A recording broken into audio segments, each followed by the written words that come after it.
Hello students, this is Jyoti. Welcome to you grammar box. आज हम कुछ ऐसे इंग्लिश के वर्ड्स और फ्रेजेस समझने वाले हैं जो जनरली हम मिसअंडरस्टूड कर लेते हैं, कंफ्यूज जाते हैं, समझते नहीं कि ये वर्ड यही होने चाहिए या इनकी जगह कुछ और होना चाहिए और सेंटेंस में ये वर्ड यही यूज होगा या कुछ और। सम वर्ड्स रोल प्ले करते हैं वर्ब का, सम वर्ड्स रोल प्ले करते हैं नाउन का। उस सेंटेंस में वर्ब किसका रोल प्ले करता है ये जानना इंपॉर्टेंट है। उसके लिए आज कुछ सेट ऑफ वर्ड्स हैं और नॉट ओनली दिस, बल्कि इसके अलावा हम ये भी समझेंगे कि पर्टिकुलर सिचुएशन में कौन सा वर्ड यूज करना प्रेफरेबली सही रहता है। ओके, सो चलो शुरू करते हैं आज की क्लास। फर्स्ट वर्ड है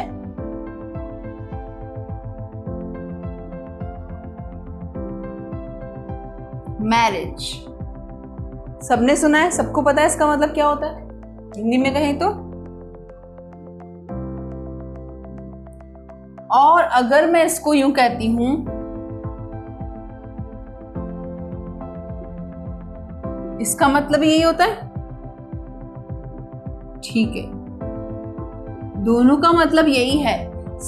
दोनों में डिफरेंस क्या है, आप कौन सा यूज करते हैं, किस सिचुएशन में कौन सा यूज करते हैं, किस सिचुएशन में कौन सा वर्ड यूज करना है, क्या आप जानते हैं? चलो समझते हैं आज इस एग्जांपल से।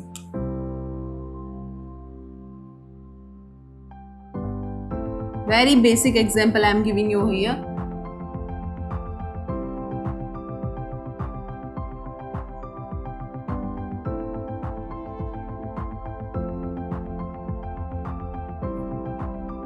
और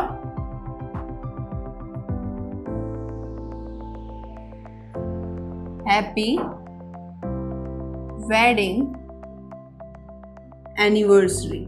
ओके, ये दो वर्ड ऐसे हैं जिसमें आपको पहचानना होता है कि ग्रामेटिकली कौन सा वर्ड आप कहाँ यूज करते हैं। Suppose if you are wishing someone for their marriage, you would say happy. Most of the 99% student का ये जवाब होता है, मैडम हम विश करते हैं happy marriage anniversary. No, that's a wrong phrase do use.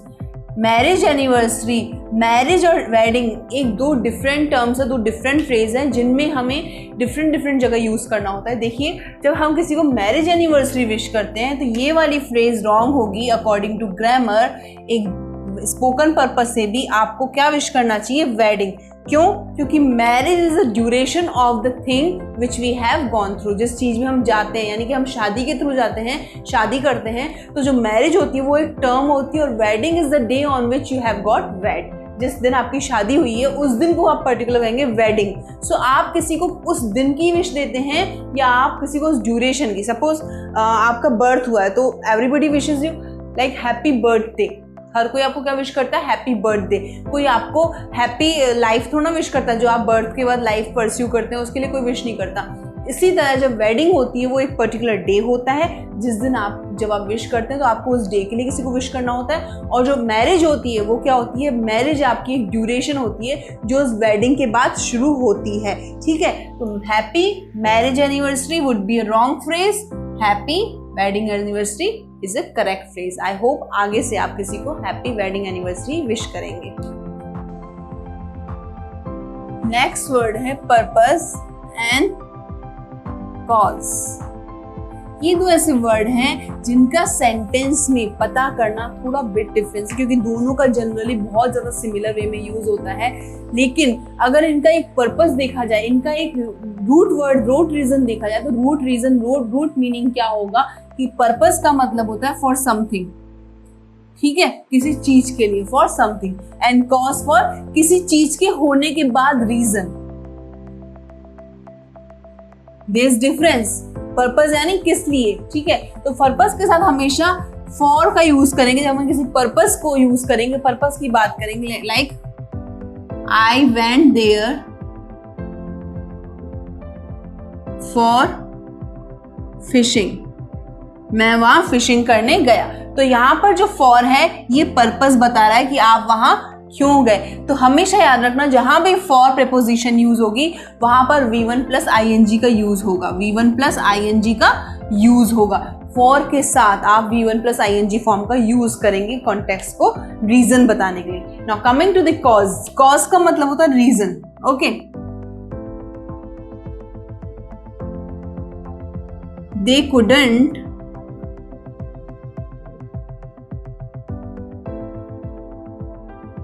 they couldn't go there out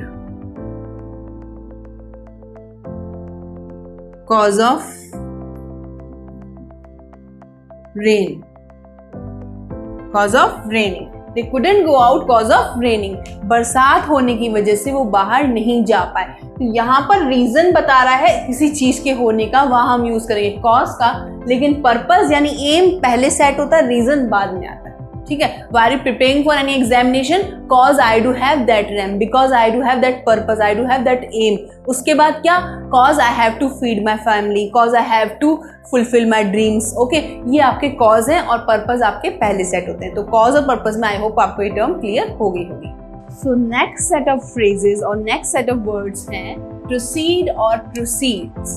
ये दो वर्ड ऐसे हैं जो आपको बताते हैं कि सेंटेंस में ये कितना रोल प्ले करते हैं और इनका मीनिंग कैसे चेंज होता है.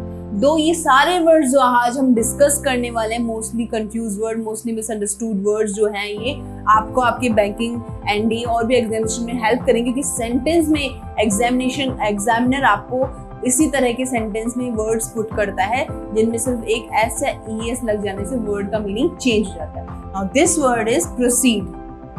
ओके, ये एक वर्ब है. ठीक है. प्रोसीड का मतलब कोई काम जारी रखना, चालू करना. We denied to proceed further in this case. हमने इस केस में आगे जाने से मना कर दिया. ठीक है. तो प्रोसीड का मतलब होता है एक वर्ब जिसका मतलब होता है कोई काम चालू करने से पहले, या चालू करना या उसको शुरू करना. Now coming to the next word, that is proceeds. Proceeds का मतलब होता है आपकी वो मनी जो आप बैंक वगैरह में जमा कराते हो, आपके बकाया, आपकी जो वो वाला मनी जो आप बैंक में जमा कराते हैं. तो ये एक क्या है? आपका एक नाउन है. तो प्रोसीड और प्रोसीड्स में सिर्फ एक एस का फर्क है, लेकिन इसमें आपको अंडरस्टैंडिंग रखनी है कि प्रोसीड एक वर्ब है जिसका मतलब है काम चालू करना, और प्रोसीड्स एक नाउन है जिसका मतलब होता है मनी, यानी कि पैसा, यानी कि एसेट, यानी कि वो धन जो आप बैंक वगैरह में या कहीं किसी जगह पर सुरक्षित रखते हैं या लगाते हैं. ठीक है. तो ये दो वर्ड्स हैं जिनमें आपको डिफरेंशिएशन करना बहुत जरूरी होता है. Moving to the next words. Next word is cloth and cloths. बहुत बार एग्जाम में आपके ये वर्ड यूज हुआ है, और ये वर्ड आपको जानना जरूरी है कि ग्रामर में, लेक्सिकन में, डिक्शनरी में इस वर्ड का क्या मीनिंग होता है. दोनों वर्ड बहुत डिफरेंट है. ठीक है. दोनों वर्ड बहुत ही डिफरेंट है. दोनों ही क्या है? एक नाउन का रोल प्ले करते हैं. ये वाला क्लोथ होता है, अगर मैं कहूं हिंदी में, कपड़ा, टेक्सटाइल. ओके. और ये वाला क्लोथ्स कहूं तो हिंदी में कपड़े, इंग्लिश में गारमेंट्स. ये दो वर्ड ऐसे हैं जो आपके एरर पार्ट में आ सकते हैं. किसमें? नाउन एंड नंबर केसेस में, या अनकाउंटेबल काउंटेबल नाउन की कैटेगरी में भी आ सकते हैं, एज वेल एज आपके स्पोकन पर्पस में भी. That is very required that आपको पता हो उनमें मीनिंग, इनकी डिफरेंसेस क्या है. तो क्लोथ एक कपड़ा होता है. When we are talking about cloth we could say the cloth of this T shirt is very nice. इस टी शर्ट का कपड़ा बहुत अच्छा है. And the cloths we have purchased are very nice. जो कपड़े हमने खरीदे हैं वो बहुत अच्छे हैं. तो there is difference in between cloth and cloths. Only हमने यहाँ एस ऐड किया है, जबकि दोनों ही क्या केस है? नाउन केस है. दोनों ही क्या है? नाउन है, ऑब्जेक्ट्स है. यहाँ क्लोथ का मतलब है टेक्सटाइल यानी कपड़ा, और यहाँ क्लोथ का मतलब है गारमेंट्स. यहाँ वाला क्लोथ का मतलब क्या है? गारमेंट्स. सो इन दोनों के यूज में आपको नेक्स्ट टाइम से ध्यान रखना है. ये दो वर्ड ऐसे हैं जो एक वर्ड इनमें से नाउन है और एक वर्ड इसमें से वर्ब है. ये भी आपके एग्जाम्स में कई बार पूछा गया है, एंड एज वेल एज आपको इन दोनों में मीनिंग डिफरेंस पता होना चाहिए. बहुत ज़्यादा सिमिलर फील करवाते हैं, बहुत ज़्यादा सिमिलर, स्पेलिंग में सिर्फ एक आई का डिफरेंस है, लेकिन इनका मतलब क्या होता है? Let's have a look on it. देखिए, ये कॉम्प्लीमेंट होता है एक नाउन. ये क्या एक कॉम्प्लीमेंट होता है? एक नाउन. इसका मतलब होता है एड ऑन. सिंपल सी लैंग्वेज में समझाऊं तो आपको याद रखना, जिसमें भी ई आए वहां आपका हो जाएगा एड ऑन, जिसमें भी आई आए उसमें आ जाएगा आपके एक वर्ब। क्या इसका मतलब क्या होता है? प्रेजिंग, या फिर किसी चीज में किस चीज की शान बढ़ाना, कॉम्प्लीमेंट। ओके, क्वालिफाइंग समथिंग, ठीक है, किस चीज को क्वालिफाई करता है, किस चीज की एडमायर करता है। तो कॉम्प्लीमेंट एक नाउन है, यहां पर नाउन का मतलब है ये क्वालिटी बताता है, ठीक है। हाउ दिस देखो एग्जाम्पल समझते हैं इसको। I have got this book as a compliment, मुझे ये एक बुक कॉम्प्लीमेंट यानी एक क्वालिटी, एक एड ऑन। कॉम्प्लीमेंट का मतलब है एक ऐसी चीज जो आपकी क्वालिटी को क्या करती है, आगे बढ़ा, उस चीज में क्वालिटी देती है, उस चीज के बताती है कि ये चीज आपको कॉम्प्लीमेंट की तरह मिली है। नेक्स्ट वर्ड देखते हैं कॉम्प्लीमेंट। ये वाला कॉम्प्लीमेंट प्ले करता है रोल वर्ब का। वर्ब का मतलब है किसी की तारीफ करना, कोई तारीफ होना, ठीक है, प्रेजिंग के सेंस में। जैसे कि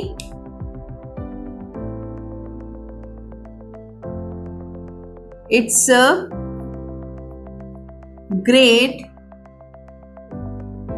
कॉम्प्लीमेंट फॉर मी, ये मेरे लिए बहुत बड़ी तारीफ, कॉम्प्लीमेंट यानी मेरे लिए बहुत बड़ी तारीफ की बात है, आपने मुझे तारीफ करी। तो यहाँ पर ये वाला कॉम्प्लीमेंट एक वर्ब का रोल प्ले करेगा, और जिसमें ई आएगा PLE के बाद, वो वाला कॉम्प्लीमेंट एक एड ऑन, यानी कोई चीज आपको, कोई वस्तु आपको एड ऑन की तरह मिलती है, उसका रोल प्ले करेगा।